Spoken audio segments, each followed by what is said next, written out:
Qué bien que podemos estar nuevamente aquí con ustedes. Mi nombre es Carlos Corrales y estamos hablando de la doctrina de las Sagradas Escrituras. Este sería el cuarto capítulo, el cuarto video que tenemos sobre este tema.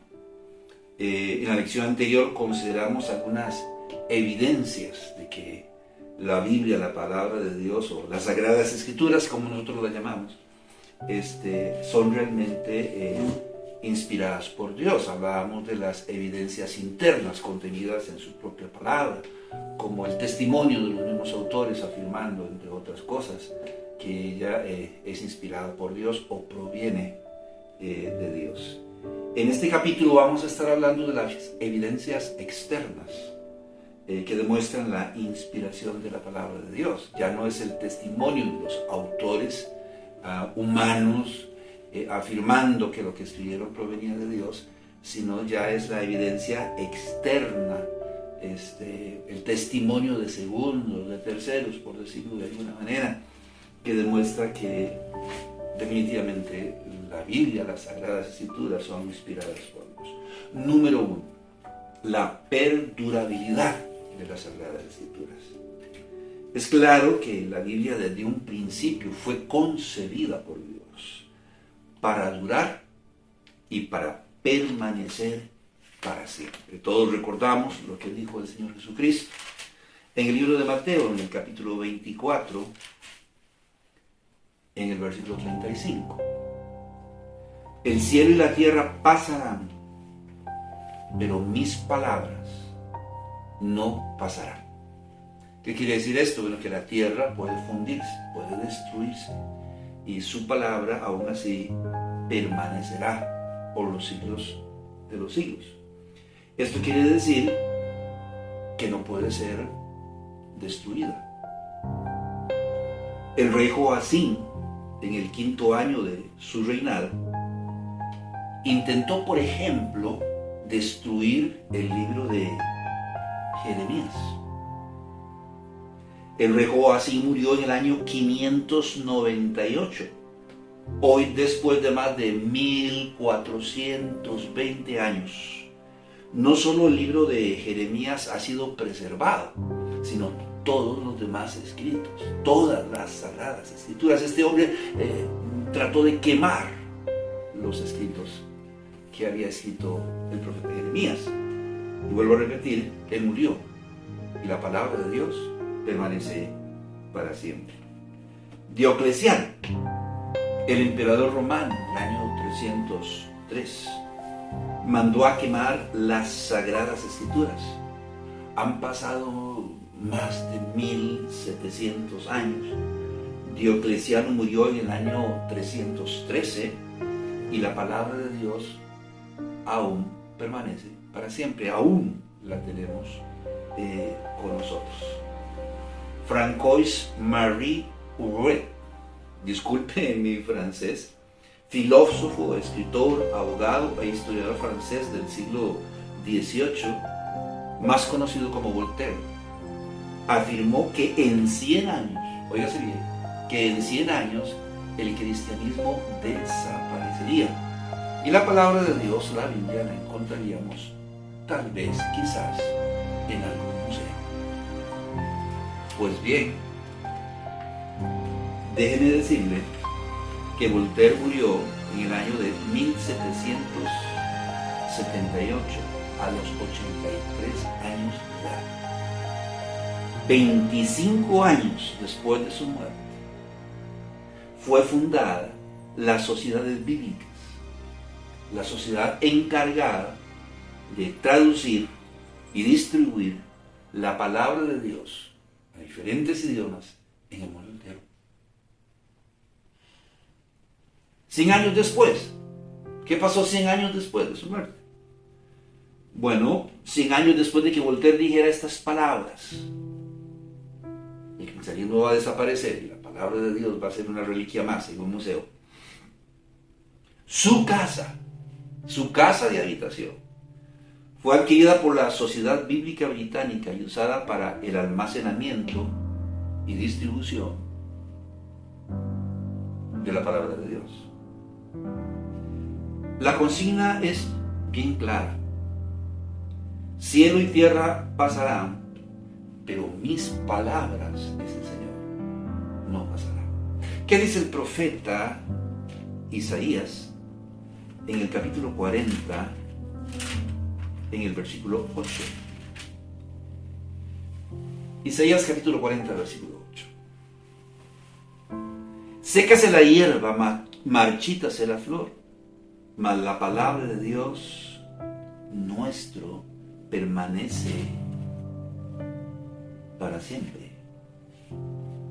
De manera que la perdurabilidad de las Sagradas Escrituras es una evidencia de que ella misma es inspirada por Dios. Su eficacia es capaz de traer al hombre al arrepentimiento. Es capaz de alimentar y sustentar al creyente.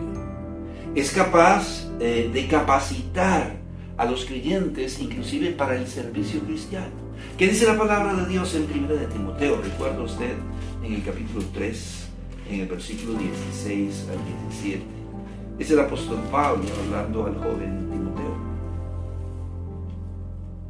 2 de Timoteo, capítulo 3, versículo 16 al 17. Toda la escritura es inspirada por Dios y útil para enseñar, para redarguir, para corregir, para instruir en justicia, a fin de que el hombre de Dios sea perfecto, enteramente preparado para toda buena obra. Ella ha demostrado ser eficaz. Vuelvo a repetir, es capaz de traer al hombre al arrepentimiento, de alimentar y sustentar al nuevo creyente para que pueda crecer y pueda desarrollarse, y de capacitar a los creyentes para el servicio cristiano. Esto quiere decir que ella tiene la capacidad de poder transformar las vidas de quienes quieran depender de ella. Bien lo dijo el salmista en el capítulo 19, en el versículo 7 al 8. Es muy interesante esto de los salmos, porque quizás por ser el libro de canto del pueblo judío, la gente tiende a ponerle música a los salmos. Y no ha sido la diferencia con el libro de los salmos. En el capítulo 19, en el versículo 7 al 8, dice bien claro el salmista: la ley de Jehová es perfecta, que convierte el alma. El testimonio de Jehová es fiel, que hace sabio al sencillo.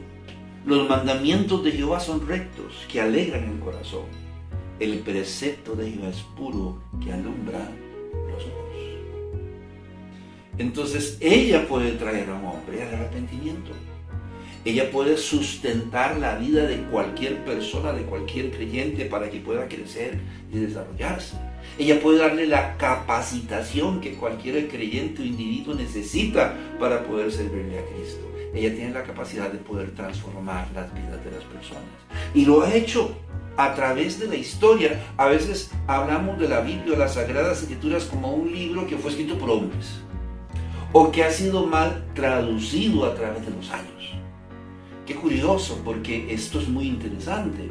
Si fue escrito por hombres y ha sido mal traducido, entonces yo me pregunto, ¿cómo es posible que tenga la capacidad de traer al hombre al arrepentimiento, de alimentar y sustentar al creyente, de capacitar a los creyentes para el servicio cristiano y transformar las vidas de quienes dependan de ella? La respuesta es muy simple: porque es inspirada por Dios, porque viene de la mente y del corazón de Dios, porque es palabra de Dios.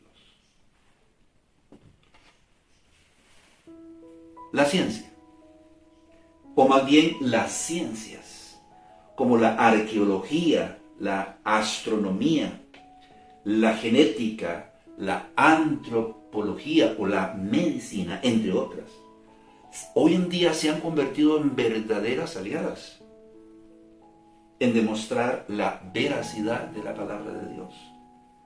La ciencia se ha encargado de demostrar, por ejemplo, la existencia de un diluvio universal. Leonard Woodley, un arqueólogo británico, descubrió en el año de 1919 un estrato de barro y arena de casi 3,5 metros de profundidad en la ciudad sumeria de Ur, hoy Irak, que demuestra fehacientemente que el mundo fue anegado por el agua. Las grandes salinas y los lagos salados encontrados en el mundo demuestran la existencia de un diluvio universal, aunque se pretenda dar otra explicación. La evidencia fósil en valles y montañas, los relatos de diferentes culturas, en la India, en China, los mayas, qué sé yo, relacionada con el registro o la existencia de un diluvio universal. Todas estas culturas, los griegos, los egipcios, los judíos, los sumerios, todos se pusieron de acuerdo para declarar que existió un diluvio universal. El hallazgo indiscutible del arca de Noé en los montes Ararat es evidencia de que existió un diluvio. Vista por un piloto a bordo de un avión espía norteamericano en la frontera entre Turquía y Rusia el 17 de junio de 1949. Las fotografías del piloto evidenciaron la existencia de una anomalía que parecía un gran transatlántico. Ferdinand Navarra, empresario francés en 1953, encontró los restos de una estructura de madera y los estudios hechos por la CIA revelaron que tenía más de 5.000 años de existencia. La CIA realizó varias sesiones de fotos con aviones espías Lockheed U-2 y CR-71 en 1962, comprobando la existencia y preservación del Arca de Noé. Durante la Guerra Fría, el arca fue fotografiada por los satélites KH-9 y KH-11. A inicios de los años 90, el arca fue fotografiada una vez por el satélite Eros. El 18 de noviembre de 1997, muchas de estas fotografías fueron publicadas, evidenciando la existencia del Arca de Noé. Los enigmas aclarados por la NASA también evidencian que las Sagradas Escrituras son inspiradas por Dios. Dícese que en una ocasión, mientras en la NASA intentaban calcular dónde estarían la Luna y el Sol, entre otros cuerpos celestes, dentro de 100 años, la computadora de la NASA detectó que en la historia de la raza humana faltaba un día.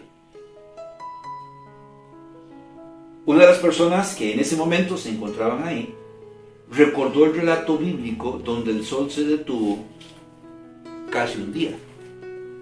En el libro de Josué, en el capítulo 10, en el versículo 12 y 13. Entonces Josué habló a Jehová el día en que Jehová entregó al amorreo delante de los hijos de Israel, y dijo en presencia de los israelitas: Sol, detente en Gabaón, y tú, luna, en el valle de Jalón. Y el sol se detuvo y la luna se paró, hasta que la gente se hubo vengado de sus enemigos. ¿No está escrito esto en el libro de Jacer? Y el sol se paró en medio del cielo, y no se apresuró a ponerse casi un día entero. Inmediatamente programaron la computadora, y la computadora hizo un análisis retrospectivo en el tiempo cronológico y determinó que en la época de Josué se encontró un tiempo perdido de 23 horas y 20 minutos. No en vano el texto bíblico dice casi un día. Faltaban 40 minutos. Bueno, gloria a Dios, ya faltaban menos. De nuevo el miembro del equipo que se encontraba aún en el salón les dijo que en la iglesia había escuchado que en algún momento la sombra de la tierra había retrocedido 10 grados. Y comenzaron a buscar Biblias, y abrieron las Biblias y comenzaron a buscar dónde era. Y llegaron a Segunda de Reyes, al capítulo 20, al capítulo 20, al versículo 11. Segunda de Reyes 20, 11.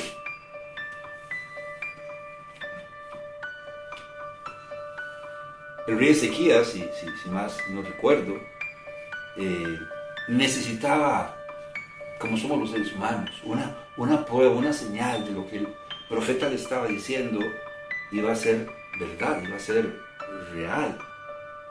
Entonces dice aquí en Segunda de Reyes, en el capítulo 20, en el versículo 11. Entonces el profeta Isaías clamó a Jehová e hizo volver la sombra por los grados que había descendido en el reloj de Acaz, 10 grados. Era muy fácil adelantarla, entre comillas, la sombra 10 grados. Pero era prácticamente imposible retrocederla ahí en el reloj de sol que tenían. Bueno, si se requería una señal, una prueba de lo que Dios había dicho iba a suceder, entonces hagamos retroceder la sombra 10 grados en el reloj de sol. De nuevo la computadora, la NASA, hizo su análisis y determinó que esos 10 grados equivalían a los 40 minutos faltantes en la cronología del tiempo. Evidenciando así que la palabra de Dios es veraz. La ciencia ha confirmado también que el ser humano fue hecho del polvo de la tierra. La palabra de Dios lo dice ahí en el libro de Génesis, en el capítulo 12, en el versículo 7, que Dios formó al hombre del polvo de la tierra. Bien, los estudios genéticos del doctor Dan Luo de la Universidad de Cornell en Nueva York, en los Estados Unidos de Norteamérica, así lo confirman. Si usted quiere evidenciarlo por sí mismo, puede entrar a la página de la universidad o puede anotar estudios del doctor Dan Luo. La evidencia está ahí y es pública. También se ha demostrado que el ser humano procede de una sola mujer, como la palabra de Dios dice. Es que no fueron 10 parejas las que Dios puso en el huerto del Edén y les dijo fructificad y multiplicados. Fue una pareja, un hombre y una mujer. Los estudios de la doctora Georgia Purdon de la Universidad Estatal de Ohio en los Estados Unidos demuestran que toda la raza humana procede de una sola mujer, confirmando lo dicho por la palabra de Dios. Más recientemente se ha demostrado también, quizás lo mencionemos más adelante, y ya que lo he demostrado, que la raza humana procede de un solo hombre. ¿Qué decir de la arqueología? Vaya conmigo al libro de Isaías, al capítulo 85, al versículo 11. La verdad brotará de la tierra y la justicia mirará desde los cielos. Hasta Dios en su palabra, de alguna manera u otra, como quiera usted tomarlo, está haciendo referencia a la arqueología. De la tierra brotará, dice, la verdad. Entonces, bajo la premisa del principio bíblico de los 2 o 3 testigos, por boca de 2 o 3 testigos se decidirá todo asunto, es que echamos mano del testimonio de algunos reconocidos arqueólogos. Por ejemplo, el profesor Nelson Kluek declaró, he excavado durante 30 años con una Biblia en una mano y una pala en la otra. Y en materia de perspectiva histórica, nunca he encontrado un error en la Biblia. Es que los arqueólogos se han dado cuenta que la arqueología viene a confirmar la palabra de Dios. Entonces, ¿por qué no usar la palabra de Dios para buscar ciertos lugares o ubicar ciertos lugares o ayudarse para determinar la historia a través de la arqueología?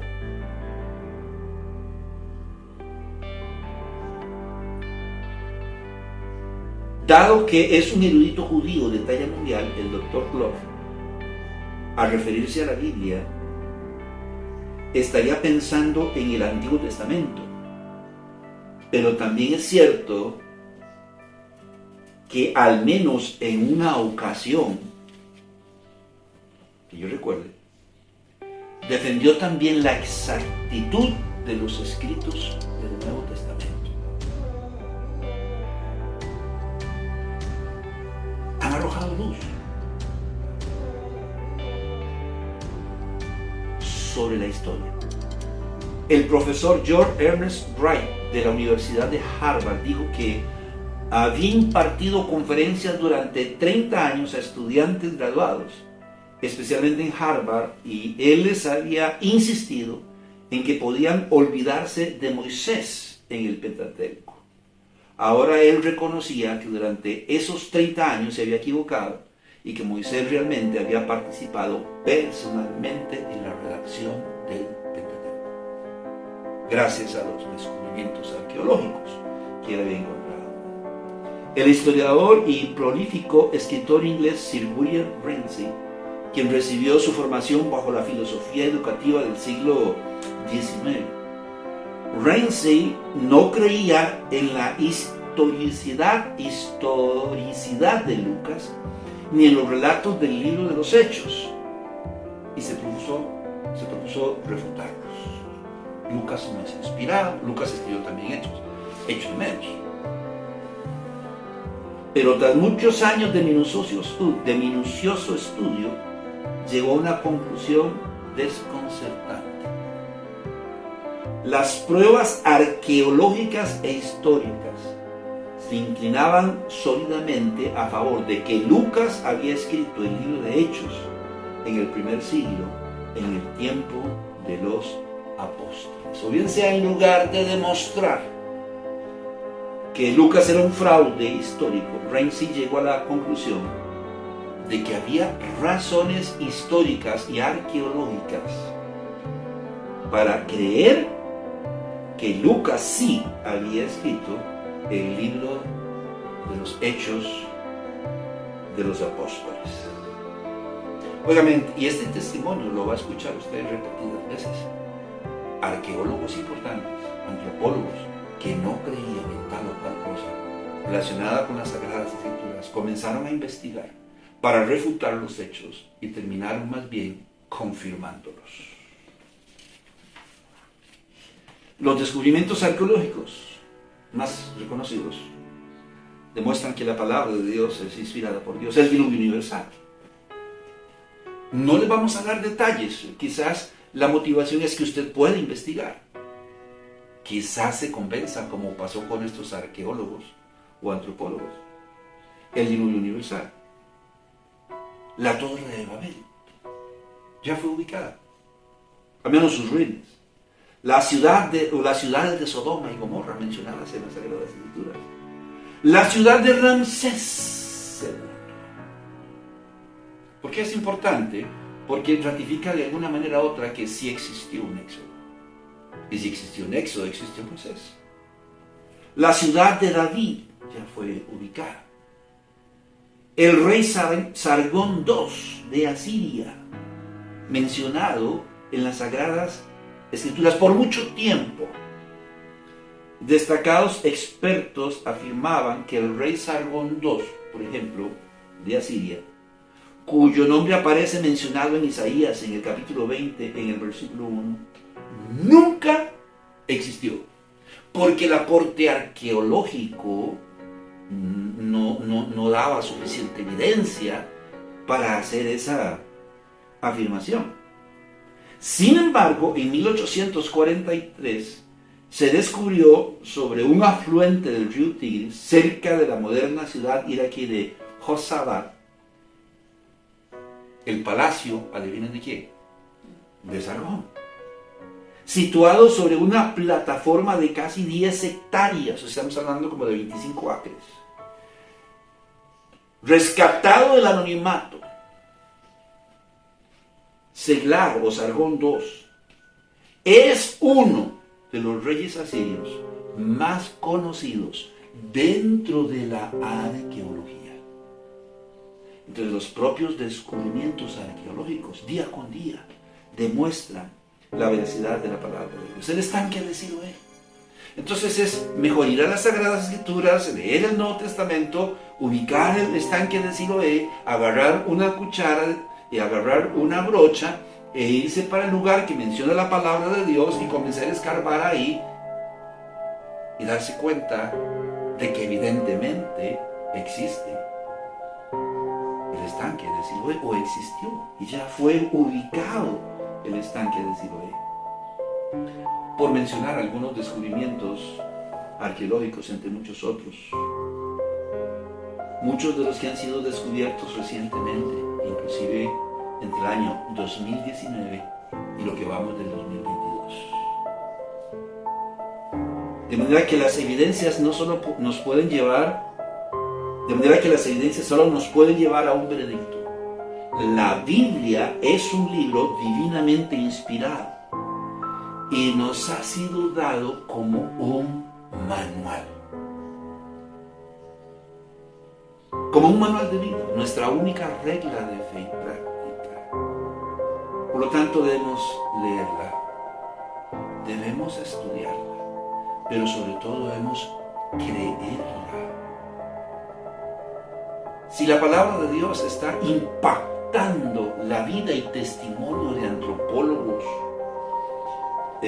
simple y sencillamente de arqueólogos, de científicos en la NASA, no debería causar el mismo efecto en nuestra vida.